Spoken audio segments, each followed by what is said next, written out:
너희가 처음부터 가진 옛 계명이니 이 옛 계명은 너희가 들은 바 말씀이거니와 다시 내가 너희에게 새 계명을 쓰노니 그에게와 너희에게도 참된 것이라. 이는 어둠이 지나가고 참빛이 벌써 비침이니라. 빛 가운데에 있다 하면서 그 형제를 미워하는 자는 지금까지 어둠에 있는 자요. 그의 형체를 사랑하는 자는 빛 가운데 거하여 자기 속에 거리낌이 없으나. 다 같이 읽겠습니다. 그의 형제를 미워하는 자는 어둠이 있고 또 어둠에 행하며 갈 곳을 알지 못하나니 이는 그 어둠이 그의 눈을 멀게 하였음이라. 아멘. 자, 오늘 특송이 있습니다. 레아 2025 특송을 듣도록 하겠습니다.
감사합니다. 레아 2025 여성 중창단이죠. 예, 감동의 찬양 들려주셔서 너무 감사합니다. 오늘의 말씀은 최영삼 교수님께서 빛과 사랑을 따라 걸으라 라는 제목으로 말씀 전해주시겠습니다.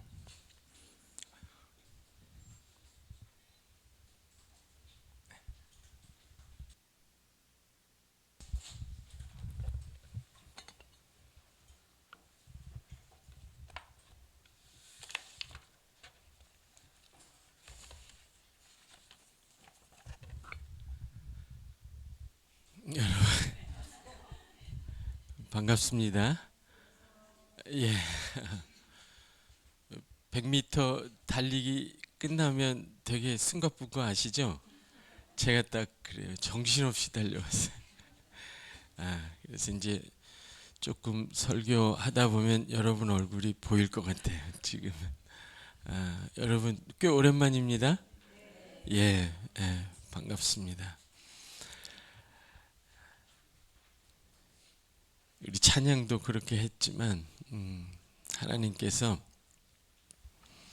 여러분이 이 땅의 모든 길들을 다 걷는 동안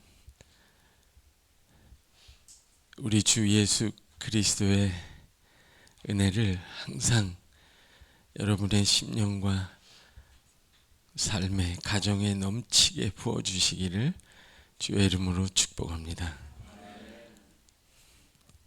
또 어려운 길, 고통스러운 날들을 지나갈 때도 우리 성령 하나님 여러분을 홀로 두지 아니하시고 늘 곁에 계시고 위로하시고 우리 아버지의 집에 다 이를 때까지 끝까지 함께 인도해 주시기를 주의 이름으로 축복합니다. 이 모든 것에 하나님의 끝없는 사랑이 전혀 부족하지 않도록 여러분의 심령과 자녀들과 가정과 모든 이 땅의 날들 그 위에 하나님의 사랑이 넘치게 부어지기를 주의 이름으로 축복합니다. 한번 저도 기도하겠습니다. 살아계신 하나님, 우리 각 사람을 찾아오시고 만나주심을 감사합니다. 오늘 또 찾아오시고 만나주시고 살려주시기를 소원합니다. 살려주시고 치유해 주시고 알게 하시고 회복하시고 온전케 하여 주옵소서. 하나님의 말씀으로 깨끗하게 하여 주옵소서. 세상의 모든 거짓과 우리가 우리 자신을 속인 거짓에서 우리를 진리로 자유케 하여 주옵소서. 그 거짓들이 만들어낸 죄와 상처들을 하나님 깨끗이 치유하여 주옵소서. 우리 자녀들을 세상의 거짓과 죄와 상처에서 지키시고 보호하여 주옵소서. 그들의 걸음을 인도하여 주옵소서. 하나님의 말로 다 할 수 없는 사랑을 우리 심령에 부어주셔서 그 사랑을 깨닫고 경험하고 누리고 그 사랑 안에 거함으로 아무 두려움 없는 삶을 살게 하여 주옵소서.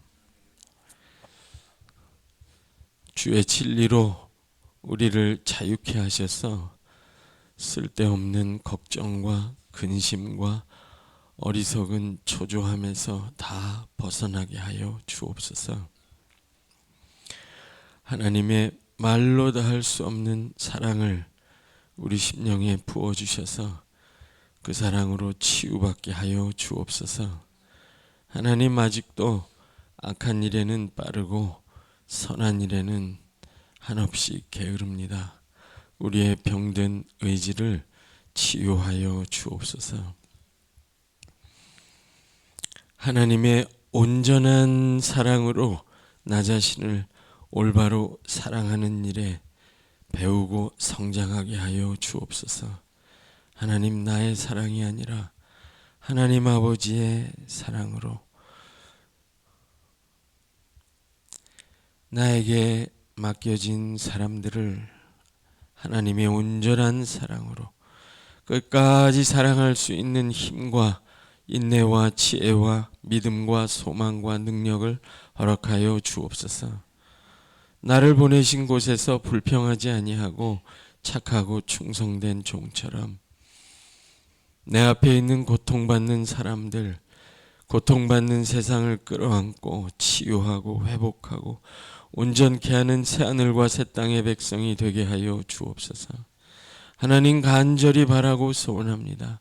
하나님이 우리 자신을 온전하게 진실하게 사랑하신 것처럼 하나님, 우리도 전심으로 진실하게 온전하게 끝까지 하나님을 사랑하는 그 사랑의 영원한 기쁨 안에 살게 하여 주옵소서. 오늘도 하나님, 각 사람을 붙드시고 위로하시고 위로하여 주옵소서. 특별히 어려움을 당한 강도사님, 죽음을 이기시고 부활하신 부활 생명, 성령 하나님의 부활 생명의 능력을 맛보게 하여 주옵소서. 하나님, 우리와 멀리 계시지 아니하고 죄와 죽음을 이기신 부활 생명으로 함께 하시는 임마누엘 하나님 선한 목자인 것을 우리의 삶에 알려주시기를 소원합니다.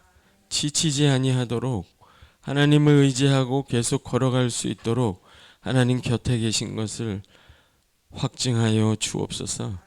하여 생명으로 소망으로 기쁘게 하시고 찬송하게 하시고 다 함께 이 길을 힘있게 걸어갈 수 있는 복된 날을 주시옵소서. 오늘도 하나님, 우리를 위로하시고 사랑 안에서 참된 것을 가르쳐 주시고 죄와 거짓에서 나오고 빛과 사랑 가운데로 한 걸음 걸어 들어가는 복된 하늘의 성도들, 아버지의 자녀들, 거룩한 교회 되게 하여 주옵소서. 감사하옵고 예수님의 이름으로 기도합니다. 이로써 설교를 다 마친 것으로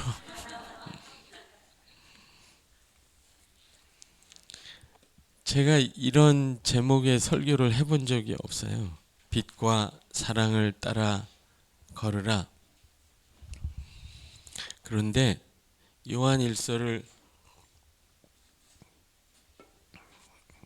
연구하고 배우고 가르치다가 제가 깨달은 것이 있어서 여러분과 함께 나누려고 이런 제목을 붙였어요. 그건 뭐냐면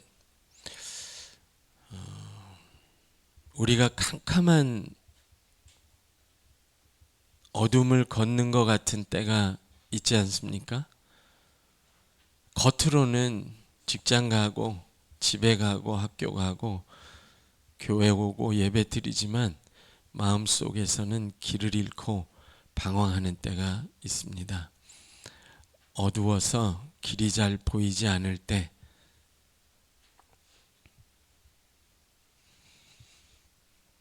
또 우리 삶에서 너무나 중요하고 하나님이 우리에게 주신 사랑을 잃어버렸을 때 우리는 길을 잃어요. 그럴 때 빛을 따라가면 생명을 만나고 다시 사랑을 되찾습니다. 너무 당연해서 아멘 안 하시는 거죠? 반대로 캄캄해서 아무것도 보이지 않고 어찌해야 할지 모를 때 사랑하기를 선택하면 빛이 들어와요. 그리고 다시 생명이 회복됩니다. 그게 단순한데요. 그래서 빛과 생명과 사랑은 서로 연결돼 있구나 하는 것을 깨달았어요. 여러분은 오래전에 깨달은 거를 저는 이제 깨달아서 설교하고 있습니다. 그런데 그 단순한 사실이 그렇게 말처럼 쉽지 않은 것이 아까 말씀드렸지만 우리가 자주 길을 잃어요. 왜냐하면 세상은 어둡기 때문이고요. 우리는 그 어두운 세상에서 매일 살기 때문에 그렇습니다. 그래서 그 세상의 어둠이 우리 속에 알게 모르게 스며들어요. 아니, 우리 속에도 우리가 어찌할 수 없는 어둠이 남아 있어요. 그거를 죄요, 곧 더러움이요, 죽음이요, 허무함이라고 얘기할 수 있습니다. 그래서 이 세상은 죄가 들어오면 어두워져요. 죽음의 그늘이 덮치면 공포스럽고 어두워집니다. 사람이 영원한 것을 잃어버리고 허무한데 자기의 마음을 쏟으면 재밌는 것 같지만 곧 어두워집니다. 오늘 여기 학생들도 있는데 목사님이 부탁하셨어요. 우리 학생들에게도 꼭 몇 마디 해달라고. 우리 장로님이 부탁하셨나? 두 분 다 부탁하셨어요. 이 학생들 잘 들었으면 좋겠어요. 여러분이 학교에 가고 친구들을 만나고 이 세상을 살 때 빛을 따라가세요. 어두운 것인데 어둡다는 걸 알면서도 재밌으니까 아무 일 없겠지, 그렇게 따라가면 큰 상처를 받아요. 사랑을 따라가세요. 우리 학생들 사랑을 따라가세요. 미워하고 누구를 해치고 상하게 하고 재밌는 것 같지만 곧 여러분이 상처받고 여러분이 길을 잃고 여러분이 어두워져요. 세상은 그렇게 쉬운 곳이 아니에요. 쉽게 생각하면 안 돼요. 늘 어둠이 가득한 곳이고 죄가 있고 죽음의 그늘이 있고 아무 의미 없는 허무한 광풍이 부는 곳이에요. 그래서 정신을 차리고 세상을 잘 분별해서 걸어가는 우리 자녀들 어린이 되길 주의 이름으로 축복합니다. 예, 어머님들이 하고 싶은 얘기를 내가 대신했어요.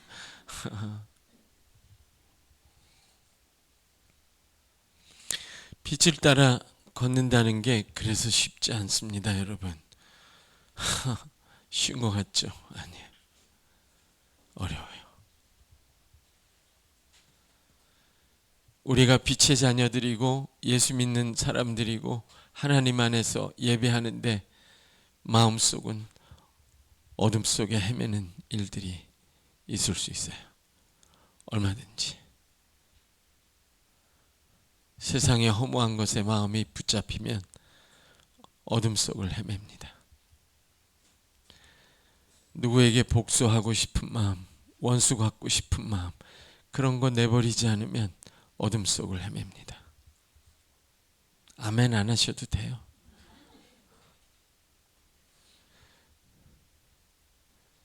작은 죄지만 그걸 마음속에 품고 있으면 서서히 길을 잃기 시작해요. 사랑을 따라가면 빛이 있고 생명이 있다는 걸 알죠. 근데 쉽지 않아요. 제가 얼마 전에 아주 괜찮은 목사님이에요. 성품도 좋고 훌륭한 젊은 목사님인데 그 목사님 사모님이 저한테 상담을 하러 왔어요. 우리 목사님 이번 주에 설교해야 되는데 자기도 그 설교를 들어야 되는데 가슴이 쿵당쿵당한대요. 무섭대요. 강단에서 또 소리치고 화내고 역정을 낼까봐 마음이 불안하대요. 그런 목사님이 아닌데 내가 생각했어요. 그래서 그 목사님이 다음에 와서 내가 물어봤어요. 사모의 관점은 사모의 관점이고 당신은 당신대로 사정이 있겠지. 그래서 얘기를 들어보니까 그 교회 성도님 몇 분에게 큰 상처를 받았어요. 여러 번 받았어요. 그 사랑이 많은 사람이 그 참 예민하고 섬세한 목사님이 그거를 극복을 못하는 거예요. 참 사랑이 많은 사람인데 그걸 극복을 못해요. 여러분, 그게 쉬운 게 아니에요. 매 순간 하나님이 사랑하시는 것처럼 그런 하나님의 사랑을 가지고 여러분을 대해야 되고 여러분도 서로를 대해야 되는데 그렇게 대하고 계시죠? 봐요. 4분의 1도 대답을 안 하잖아. 하나님의 사랑은 있지만 꿍한 게 또 옆에 있어요. 해결 안 된 게 많이 있어요. 그렇게 하면 삶이 점점 빛이 사라지고 생명을 충분히 누릴 수 없게 됩니다. 조금씩 조금씩 생명을 잃어갑니다. 여러분, 제가 얼마 전에 어떤 식당에 들어가는 길목에서 우연히 어떤 가족이 들어가는 걸 봤어요. 비싼 식당인데 그 아이를 데리고 들어가는데 남편은 심드렁하게 들어가고 애는 뭐 아무 생각이 없고 엄마의 얼굴을 슬쩍 봤어요. 너무 힘든 얼굴이에요. 그 비싼 밥을 먹는데 마음에 그 편한 평강이 있는 사랑이 없다면 그 가정의 식탁은 생명과 빛이 넘치지 않아요. 그럴 수 없습니다. 사랑을 따라서 산다는 것이 날마다 사랑 얘기하지만 쉽지 않습니다. 여러분, 요한 1서 성경을 보면요, 요한 1서 1장 1절을 보면 태초부터 있는 생명의 말씀에 관하여는 그렇게 얘기합니다. 우리가 보고 들은 바요, 눈으로 본 바요. 이 예수님 얘기하는 거예요. 그렇죠? 예수님이 말씀이신데 그 말씀이신 그분이 육신을 입고 오셨다. 그 얘기는 들으셨죠? 그 육신으로 오신 예수님을 손으로 만지고 봤지만 그 예수님의 실체는 하나님의 말씀이라 하는 거예요. 이걸 설명하면 오늘 제가 하고 싶은 말을 못해요. 다음에 다른 목사님에게 듣고, 근데 이 말씀의 특징이 생명의 말씀이라 이렇게 얘기하잖아요. 그러니까 이 말씀이신 예수님을 받으면, 영접하면, 믿으면 생명이 생깁니다. 예수 믿고 거듭났다 하는 거예요. 엄마 아버지가 나에게 준 육신의 생명이 아니라 영적 생명이 생깁니다. 더 놀라운 건요, 이분이 태초부터 계신 말씀이라 했어요. 태초는 세상이 창조되기 전입니다. 지금부터는 알아들을 분만 알아들으세요. 세상이 창조되기 전에 있던 말씀 안에 있던 생명이에요. 그러면 그 말씀 안에 있던 생명은 이 세상이 창조되기 전에 있던 생명이에요. 피조되지 않은 영원한 생명이에요. 근데 그 생명이 말씀 안에 있었고 그 말씀이 육신이 되어 이 땅에 오셨고 육신이 되신 그 예수를 여러분이 믿어서 그 예수님 안에 있는 그 말씀 안에 있는 영원한 생명을 여러분이 얻으신 거예요. 여러분 안에 있는 생명은 영원한 생명이고 그거는 이 세상이 지음받기 전부터 있던 생명이에요. 알아들으실 분만 알아들으시라고 했어요. 너무너무 충격적이고 놀라운 이야기예요. 여러분이 주식 부자가 되면 이 생명을 살 수 있습니까? 영원한 생명을 얻으셨어요. 그냥 오래 사는 생명이 아니라요. 피조되지 않은 하나님의 생명이에요. 그래서 여러분 보고 하나님의 자녀라고 부르는 거예요. 너무 놀라워서 아멘이 안 나오시죠? 이건 한 2시간쯤 들 볼까야 이해가 돼요. 넘어가자고요. 여러분이 제가 하나님을 아버지라고 부를 수 있는 이유, 왜 하나님이 아버지입니까? 하나님은 피조물이 아니세요. 창조주세요. 창조주 하나님을 아버지로 부르면 여러분 안에는 창조되지 않은 생명이 있는 거예요. 영원부터 있던 생명이 여러분 안에 있는 거라고요. 예수 믿었다는 게 얼마나 황홀하고 놀라운 일인지 몰라요. 이것만 해도 우리는 하나님을 영원토록 찬양할 이유가 있습니다. 부모님은 여러분에게 육적 생명을 줬지만 말씀이 육신이 되신 그 아들은 여러분에게 영원한 생명을 주셨어요. 여러분은 죽어도 살아요. 여러분 안에 있는 이 영원한 생명은 그 어느 것으로도 바꿀 수 없는 거예요. 이걸 그 아들이 이 땅에 갖고 오신 거예요. 그래서 그 영원한 생명이 여러분 안에 있습니다. 아멘. 이것만 하고 설교 다 끝나도 정말 충분한 거예요. 근데 아직 시간이 있으니까 그 영원한 생명이 있기 때문에 우리가 하나님을 아버지로 불러요. 그리고 하나님께 이끌려와서 하나님을 찬송합니다. 우리가 알아요. 그 영원한 생명이 있기 때문에, 생명이 있다는 건 감각이 있다는 거잖아요. 육신의 생명이 있으면 육신에 감각이 있으니까 통증을 느끼고 뭘 먹으면 배가 부르고 기쁘겠죠. 마찬가지로 영적 생명이 있기 때문에 죄를 지면 괴롭고 하나님을 찬송하고 은혜를 받으면 기쁜 거죠. 여러분이 하나님을 찬송할 때 기쁘고 하나님께 기도할 때 마음이 시원하면 여러분 안에 영원한 생명, 영적 생명이 있는 거예요.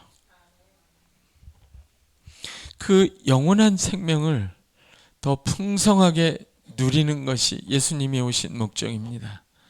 내가 온 것은 너희로 생명을 얻게 하고 더 풍성히 누리게 하려 함이라.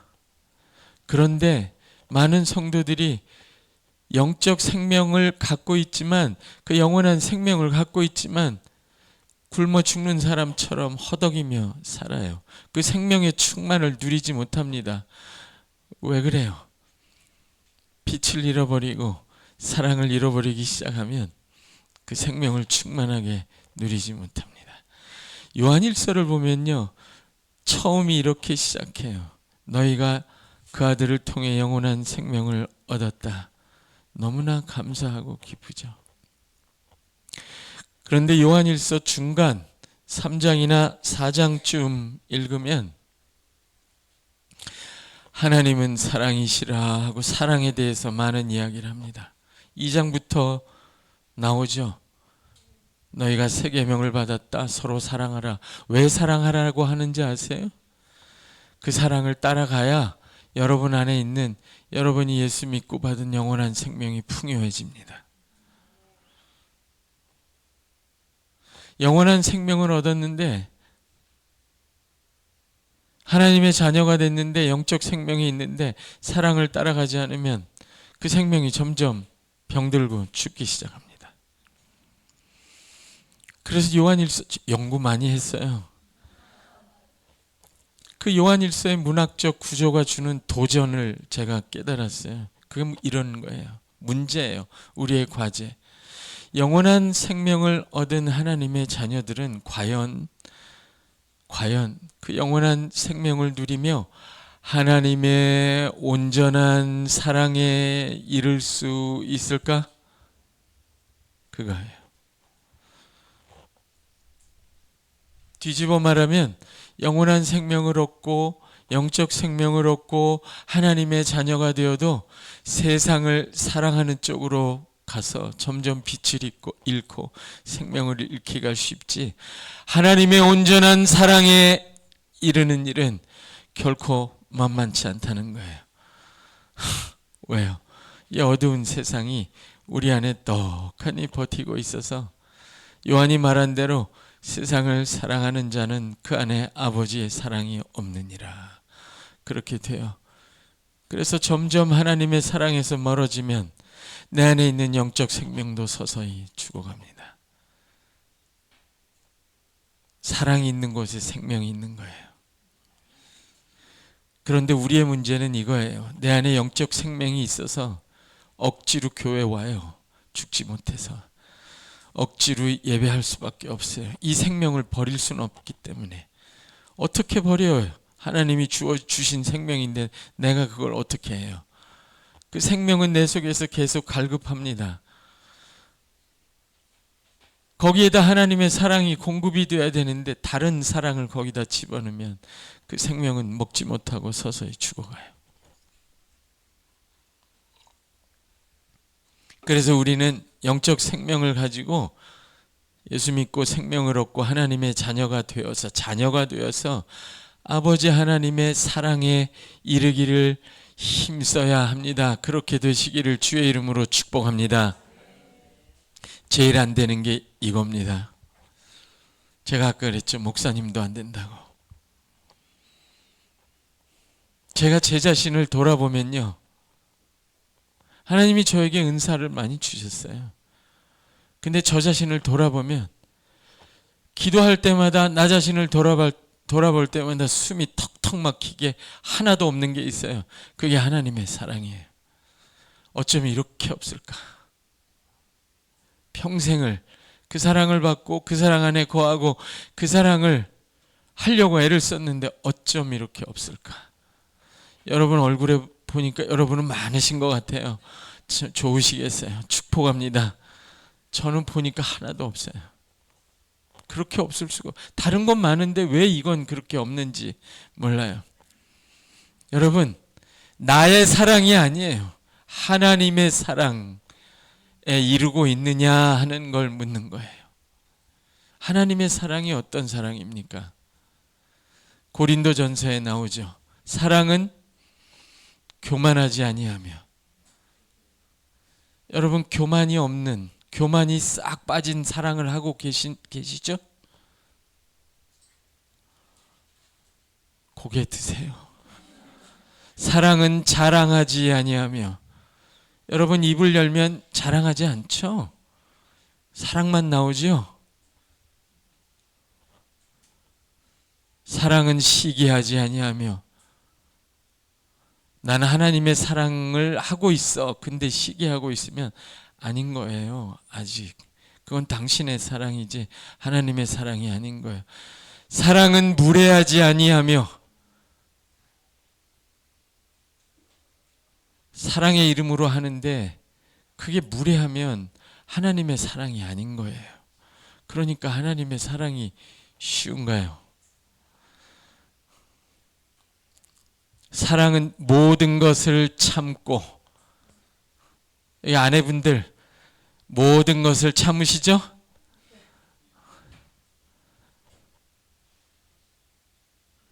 나의 사랑이 아니라 하나님의 사랑으로 사랑하고 계시죠? 모든 것을 참고 모든 것을 믿고.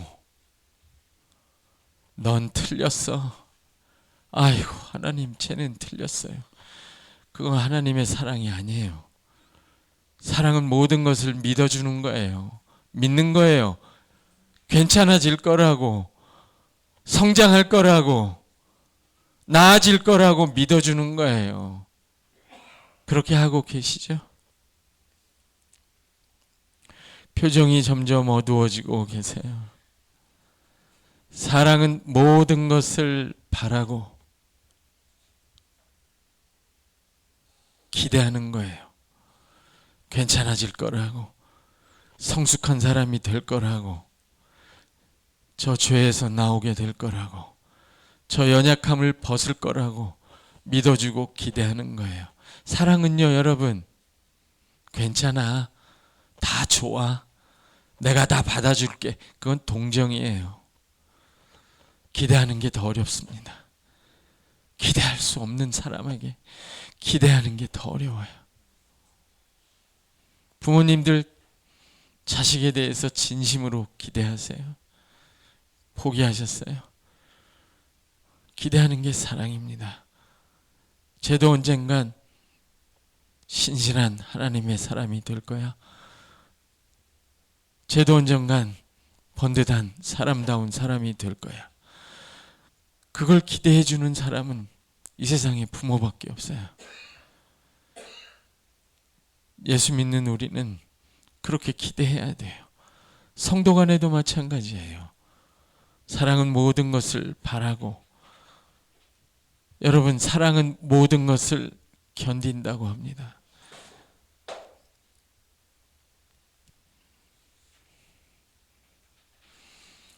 예수님은 죄인들을 일부러 찾아가셨어요.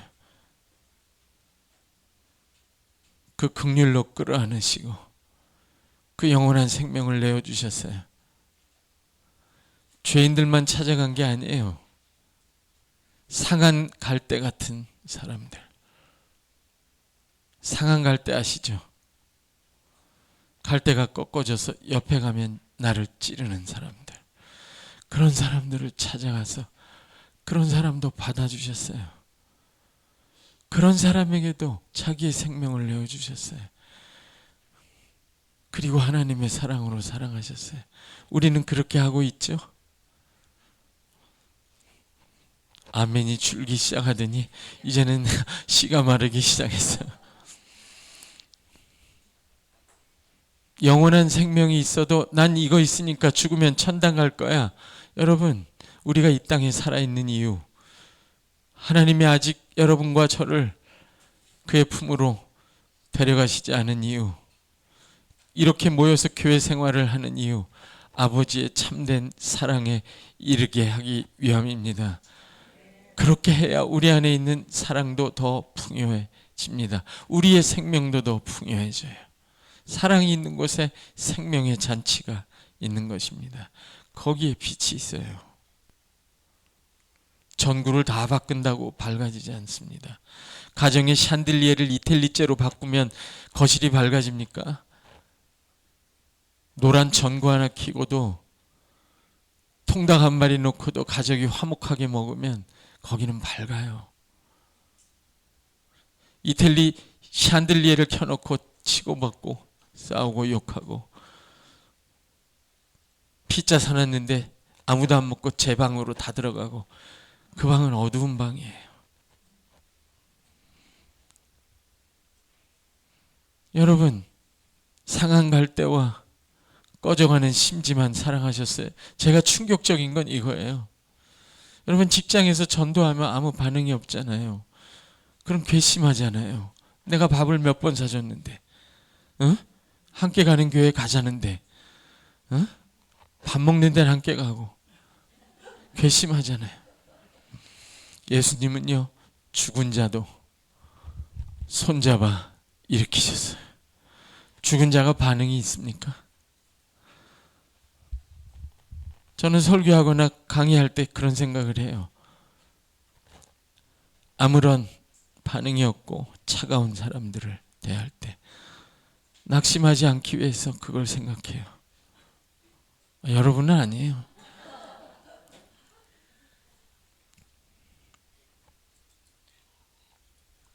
그래도 말씀을 전하고 사랑을 전해야 되기 때문에 주님을 생각해요. 죽은 자가 고맙다고 하겠습니까?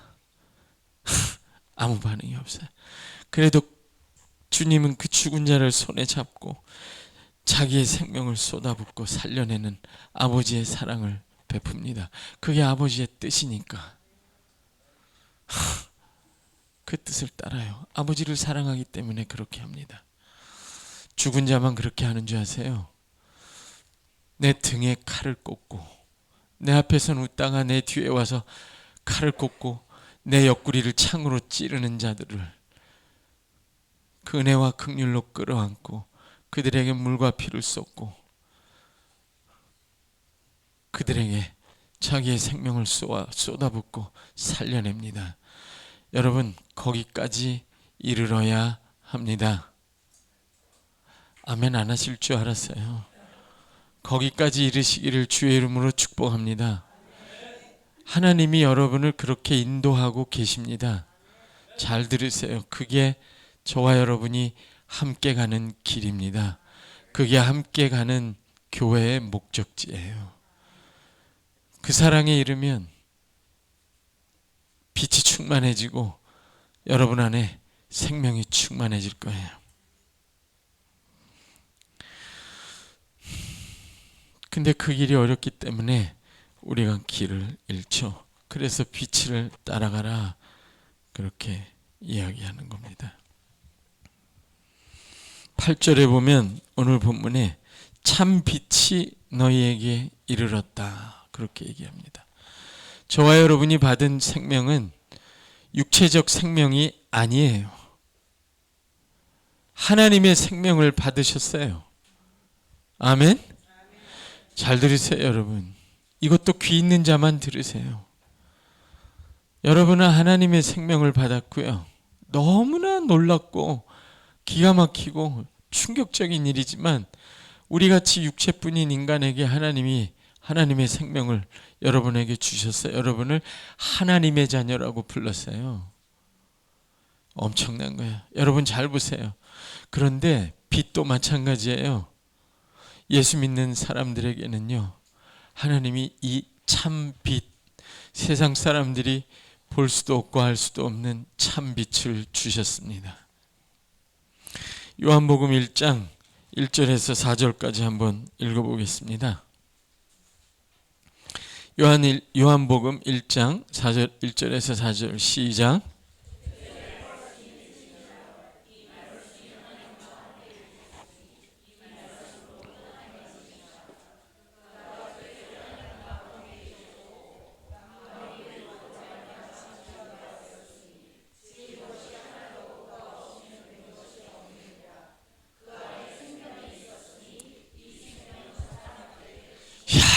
진짜 놀라워요. 여러분이 얼마나 놀라운 존재인지를 잘 몰라요.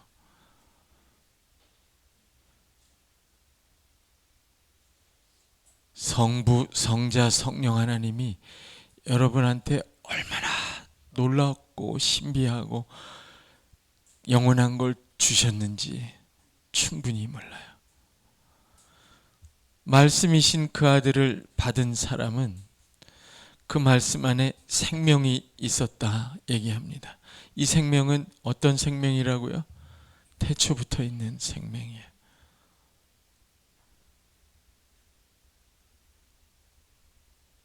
세상이 지음받기 전부터 있던 생명을 여러분이 가졌다면 여러분은 쫄딱 망해도 아무것도 잃은 게 없는 사람이 돼요. 아멘. 그러니까 예수 믿는 사람이 세상을 이기죠. 세상을 다 잃어도 그 세상이 창조되기 이전에 있던 생명을 얻은 사람이에요. 근데 진도가 안 나가잖아요. 이게 여기서 너무 저만 좋은 건 아니죠? 근데 이 생명 안에 뭐가 있다고요? 4절에 빛이 있었다. 그럼 이 빛은 어디서 나오는 빛이에요? 그 영원한 생명에서 나오는 빛이에요.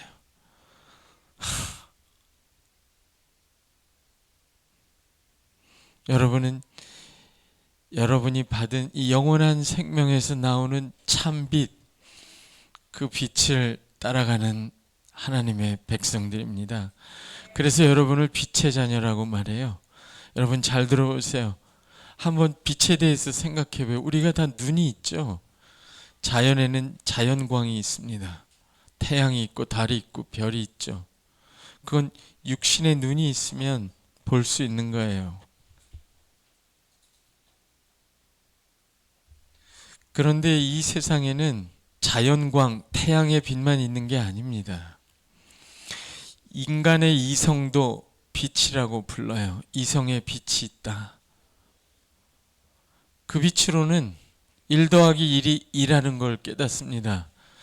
그 빛으로는 앞뒤의 논리를 따라가서 그 앞뒤의 논리가 맞지 않으면 그게 틀렸다는 걸 깨닫는 합리적이고 이성적인 판단을 하는 이성의 빛이 있어요. 서구에 16세기, 17세기, 18세기 계몽주의라는 게 있었죠. 계몽주의라는 걸 영어로 하면 Enlightenment입니다. Enlightenment, 빛을 가져오는. 중세는 암흑기였다. 이제 인간의 이성으로 수학과 과학을 통해 빛을 가져오자. 그게 계몽주의고, 우리는 그 이성의 빛 아래서 과학의 시대를 살고 있는 거예요. 그래서 인간의 이성도 빛이에요. 그러니까 눈이 2.0이라고 해도 이성의 빛이 좋다는 보장은 없어요. 이성의 빛만 있는 게 아니에요, 여러분. 사람들은 오랫동안 양심의 빛에 대해서 얘기했습니다. 저 사람은 마음이 밝아. 그건 선과 악, 의와 불의를 예리하게 분별하고 느끼고 그것을 반응하고 고통을 느끼고 기쁨을 느끼는 양심의 빛에 관한 거예요. 어떤 사람은 양심의 빛이 굉장히 밝습니다. 예수 안 믿는데 타고난 양심의 빛을 가지고 남들이 괴로워하지 않는 불의에 괴로워하고, 남들이 지나치는 약자들이 고통받는 곳에 가서 아무도 시키지 않고 아무 보상도 없는데 자기가 희생해서 그걸 막아섭니다. 자기의 안에 있는 양심의 빛이 괴롭기 때문에 그래요. 눈이 2.0이라고 양심의 빛이 밝다는 보장은 없습니다. 이성의 빛이 밝아서 과학 박사까지 해도 양심의 빛이 밝다는 보장이 없어요. 그러나 그 빛 말고도 또 다른 빛이 있습니다.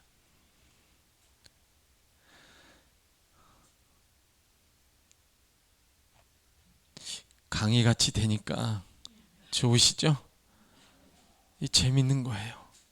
창세기 1장 1절에 하나님이 빛이 있으라 하셨어요. 그런데 가만히 보면 창세기 1장 1절에 첫날 하나님이 빛이 있으라 했는데 태양, 달, 별은 4일째 만들었어요. 교부들과 학자들은 그 빛이 뭔지 궁금해했어요. 그렇게 결론을 내린 걸 제가 읽었어요. 그것은 창조되지 않은 영원한 빛이에요. 하나님이 자기 안에 있는 생명에서 나오는 영원한 빛을 내보내셨어요. 그래서 교부들은 그렇게 얘기해요. 우리는 눈을 가지고 태양의 빛을 보고, 이성을 가지고 논리의 빛을 따라가고, 양심을 가지고 선악을 분별하는 빛을 가지고 살지만 사실 그 모든 빛은 이 모든 것을 둘러싼 하나님의 영원한 영광의 빛의 조각들이에요. 그 영원한 영광의 빛의 파편들인 거예요. 그 영원한 영광의 빛, 그 참 빛이 육체를 입고 이 땅에 오셨어요.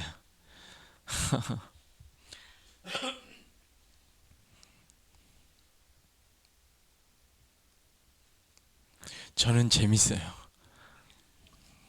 요한복음은 신비하고 놀라워서 요한의 이야기는 너무너무 신비하고 놀라워요.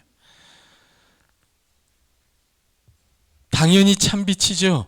그분이 말씀이 육신이 되셨고 그 말씀 안에 영원한 생명이 있었으니 그 영원한 생명에서 나오는 빛은 영원한 빛인 거예요.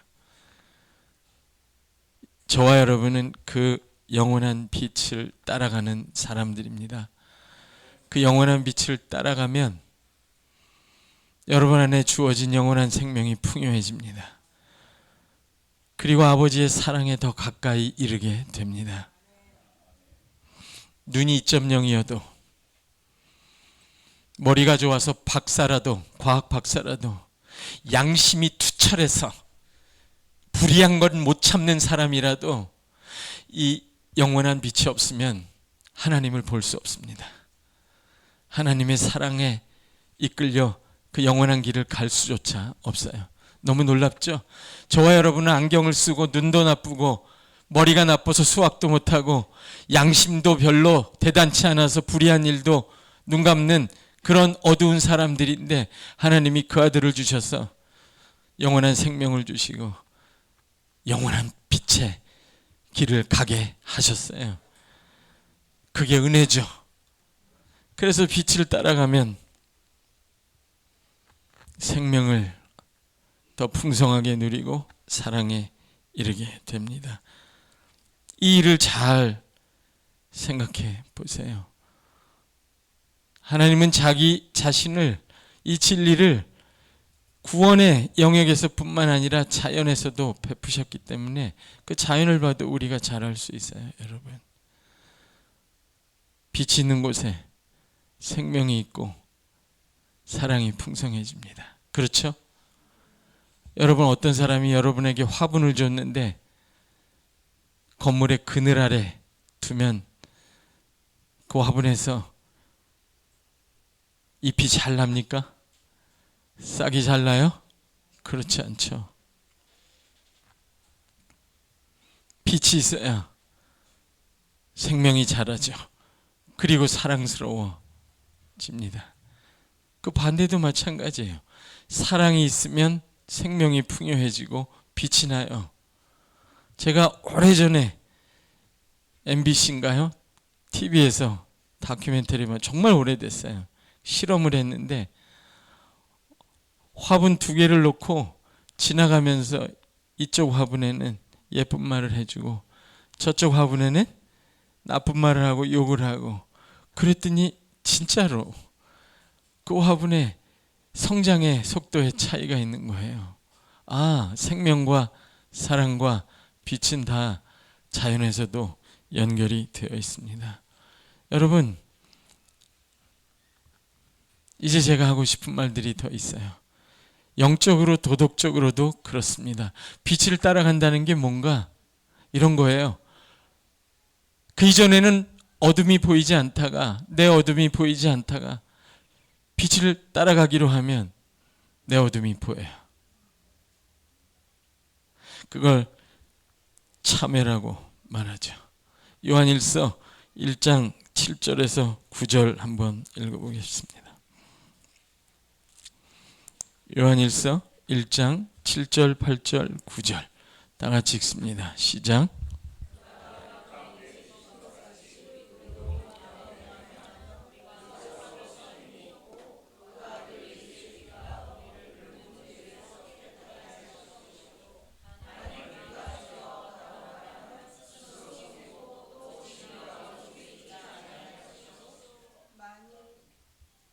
만일 우리가 우리 죄를 자백하면 그는 미쁘시고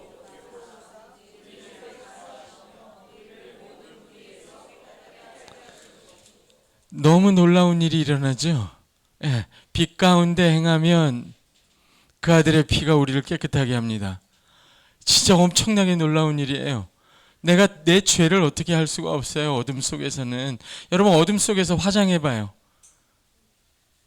화장 잘 나오시겠죠? 어둠 속에서는요, 자기의 부족함, 죄를 바로 잡을 수가 없어요. 어떻게 그 죄를 깨끗이 씻습니까? 빛 가운데 행하면, 빛 가운데 나오면 보이기 시작해요. 그리고 그걸 그냥 인정하면 돼요. 아, 하나님, 여보, 아들아, 김 집사님, 이거 내가 잘못한 거 맞아요. 목사님, 하나님, 엄마, 이거 내 잘못 맞습니다. 그 순간 빛이 들어와요. 왜 아멘을 안 하시죠? 빛이 들어왔기 때문에 보이는 거예요. 자기 어둠이. 그러면 더 이상 그 어둠에서 헤매지 않을 수 있습니다. 그걸 자백이라고 얘기하죠. 하나님의 말씀이 맞고 내 말이 틀렸습니다. 하나님, 그게 맞습니다. 이게 어둠입니다. 그게 빛을 따라 행하는 거예요. 참회요, 자백. 빛을 따라가는 가장 쉬운 길이고 가장 명확한 길입니다. 너무 놀라운 일이에요. 여러분 보고 여러분의 어둠을 없애라고 하지 않습니다. 왜냐면요, 못하기 때문에 그래요. 그 어둠을 없애는 방법은 하나밖에 없어요. 빛을 끌어들이면 됩니다. 이런 걸 생각해 보세요, 여러분. 캄캄한 방에 혼자 있어요. 문이 다 닫혔고 창문도 닫혔습니다. 캄캄해요. 어둠이 가득합니다. 빛이 하나도 없어요. 그런데 그 집 밖에는 온통 밝은 대낮의 빛으로 가득합니다. 그럼 어떻게 하면 이 방에 빛을 끌어들일 수 있나요? Just, 왜 영어를 하죠 내가? Just open the door. 그냥 문을 열면 돼요. 그걸 참회라고 해요. 참회. 이거 내 어둠 맞습니다. 여보, 그거 내가 잘못한 게 맞아. 아들아, 그날 내가 너에게 한 게 잘못된 게 맞아. 아들아, 날 용서해다오. 딸아, 내가 미안해. 목사님, 집사님, 그거 내 잘못 맞습니다. 그 순간에 빛이 들어와요. 그러면 그 순간에 사랑이 들어오고 생명이 회복되기 시작합니다. 제가 늘 바라보면서 기이하다 감탄하는 사진이 하나 있어요. 이 사진이에요. 여러분도 보신 적이 있을 거예요. 빌리 브란트라는 서독 총리인데 1970년대 총리하셨어요. 저 장면이 아마 폴란드에 가서 유대인 학살, 그 폴란드인들을 학살한 그 학살 위령비 앞에서 서독 총리가 공식적으로 그 나라 민족을 대표해서 무릎을 꿇는 거예요. 독일이 나치를 통해서 유대인을 학살하고 어린아이 여자 할 것 없이 가스실에 집어넣은 거는 유대인만 학살한 게 아니라 인류 전체에 대한 범죄예요. 도무지 용서할 수 없는 너무너무 잔인하고 너무너무 말이 안 되는 참혹한 죄악입니다. 그런 독일 사람들인데 그 독일의 총리가 저렇게 무릎을 꿇고 있는 것을 보는 순간 저는 기이한 생각이 들어요. 어떻게 저런 죄인의 괴수가 위대하고 존엄해 보일 수 있을까? 갑자기 독일 민족이 이해가 안 돼요. 그 사악한 죄를 저질렀는데 그게 갑자기 흐려지면서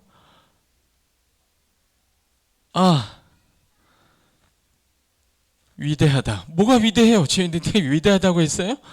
그렇게 느껴져요. 갑자기 인간이 존엄해 보이고 위대해 보이고 온전해 보이기 시작해요. 일본은 아직 했다고는 하지만 저만큼 명백하게 한 국가적 참여는 없었죠. 그래서 독일이 존경을 받죠. 너무나 부끄러운 얘기지만 저는 아직도 일본을 가지 못했어요. 저 수많은 나라를 갔어요. 유럽도 가고 남미도 갔는데 일본을 못 갔어요. 마음에 걸려요. 이게 예수 믿는 사람이고 목사인데도 흔쾌히 가고 싶은 마음이 별로 생기지 않았어요. 그런데 한 1, 2년 전에 어떤 뉴스를 봤는데 일본의 그것도 불교의 가장 큰 종단의 주지 스님이 군산에 있는 어떤 절에다가 위령비를 세웠어요.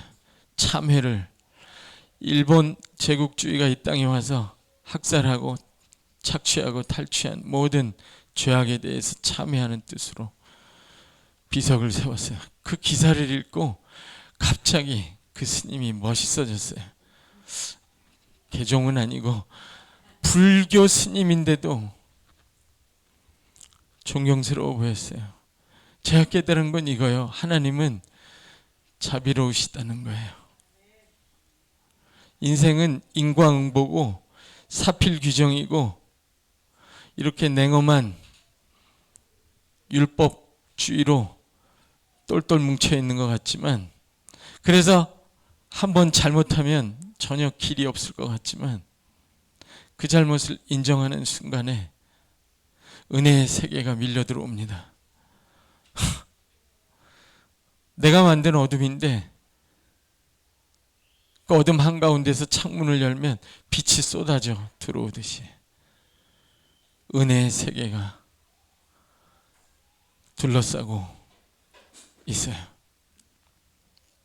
그러니까 인간이 온전해지는 길은 일평생 잘못을 한 번도 하지 않고 하나도 틀린 일을 하지 않아야 온전해지는 게 아닌 거예요. 하나님이 이렇게 자비해요. 평생 틀린 일만 하고 잘못을 했는데도 온전한 사람이 될 수 있는 길을 열어놓으셨어요. 그게 참회입니다. 그게 빛을 따라가는 겁니다. 그게 우리에게 열려있는 길입니다. 온전하지 않은데도 온전할 수 있는 길이 열려 있습니다. 사랑하는 자녀들, 내 이 얘기 꼭 해주고 싶어요. 세상은 여러분에게 노력하라, 노력하라, 노력한 만큼 될 거다, 그렇게 얘기하고, 노력을 충분히 하지 못해서 실패하면 낭패자같이 얘기하지만 노력보다 중요한 건 은혜의 세계를 경험하는 거예요. 애초부터 모든 건 은혜였어요. 부모님께 감사하세요. 시험 망쳐도 감사해요. 건강한 걸 감사하고 또 할 수 있는 걸 감사해요. 잘못해도 낙심하지 말고 숨기지 마요. 잘못했다고 말하면 잘못하기 전보다 더 훌륭한 사람이에요. 아멘. 그렇게 하면 빛을 따라가고 사랑이 돌아오고 다시 생명이 차고 넘칩니다. 사랑하는 여러분, 빛을 따라가는, 함께 가는 교회 성도 여러분 되길 주의 이름으로 축복합니다. 집에 가서 얘기해야지, 그렇죠? 여보, 그건 내가 잘못한 거예요. 쉽게 인정하세요. 그러면 당신이 못나지는 게 아니라 더 존엄한 인간이 돼요. 잘못을 했기 때문에 참 못난 인간이다라고 말했는데 그 잘못을 인정하는 순간 너무 멋있어 보여요. 그리고 온전한 길이 열려요. 빛이 들어온다고요. 이게 참회의 신비입니다. 참회의 신비예요. 어떤 중세에 동방의 어떤 수도사가 이런 말을 했습니다. 참회란 낙원의 문 앞에 서 있는 영혼의 전율이다.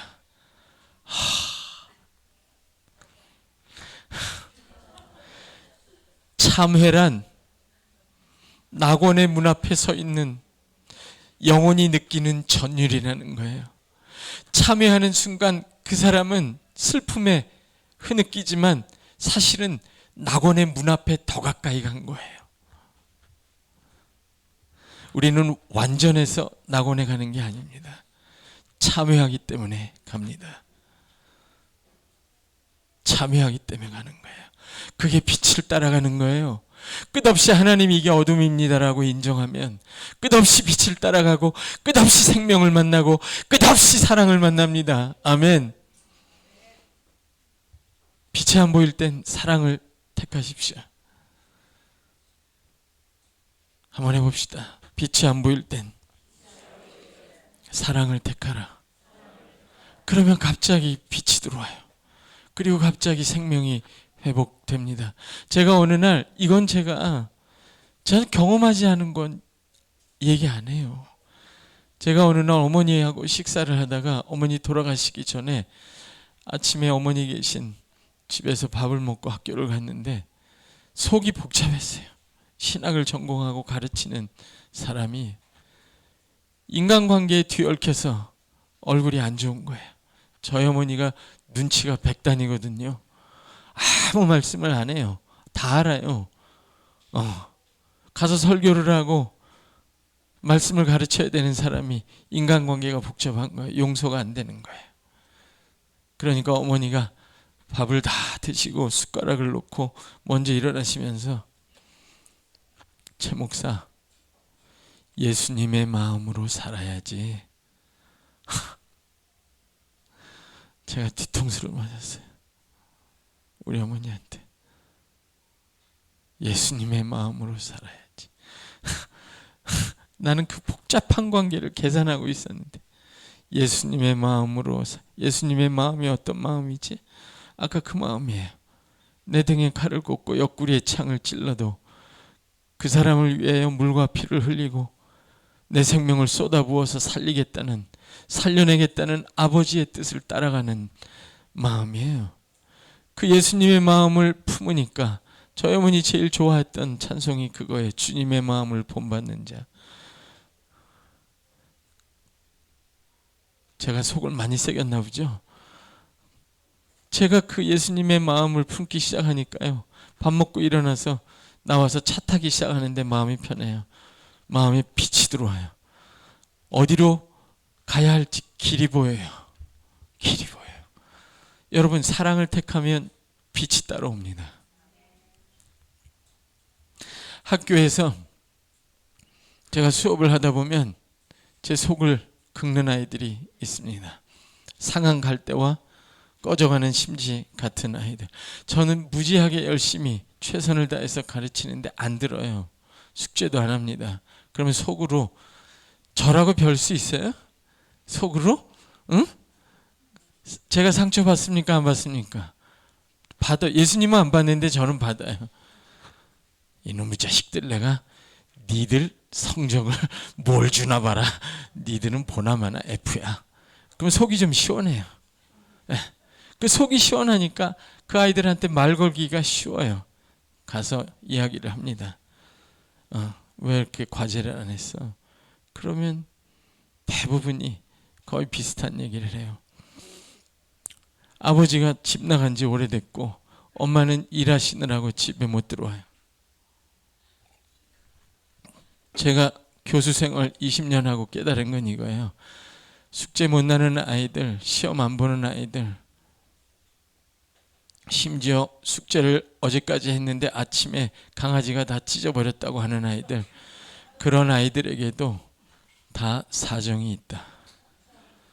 거짓말하는 아이에게도 다 사정이 있다. 그리고 아무도 포기하면 안 된다. 포기하지 않고 내가 내치지 않았을 때 다음 학기에는 조금 새로워져서 나한테 와서 인사하는 아이들도 많아요. 사랑하는 여러분, 사랑하기 시작하면 여러분 길을 잃을 때가 있죠. 뭘 해야 될지 모르겠어. 너무 복잡해. 그럴 때 사랑을 택하세요. 그러면 빛이 따라옵니다. 그래서 제가 생각해 봤어요. 왜 사랑을 택하면 빛이 올까?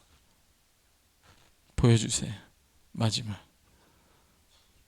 한번 읽어봅시다. 시작. 하나님은 빛이시라. 하나님은, 당연하죠. 거기다가 예수님은 우리에게 영원한 생명을 주신 분이에요. 요한일서에서 예수님, 성자는 영원한 생명으로 표현됩니다. 성령은 빛으로 표현되고요. 성부는 사랑으로 표현돼요. 그러니까 성부, 성자, 성령이 한 분이듯이 빛과 사랑과 생명은 하나예요. 하나의 양면인 거예요. 그래서 하나님이 그 아들을 저와 여러분에게 주시고 영원한 생명을 주셨습니다. 그리고 빛이신 성령님을 주셔서 그 빛을 따라가게 하십니다. 그러면 어디에 이르러요? 사랑이신 아버지에게 이르러요. 내가 길이요. 그 아들은 길이에요. 그 길을 걷게 하시는 분, 그 생명을 받아 누리며 그 길을 끝까지 가게 하시는 분은 빛이신 성령님이에요. 여러분 빛을 따라가시길 주의 이름으로 축복합니다. 성령님이 빛으로 여러분을 끝까지 인도하시기를 주의 이름으로 축복합니다. 그러면 어디에 도달합니까? 사랑이신 아버지에 도달해요.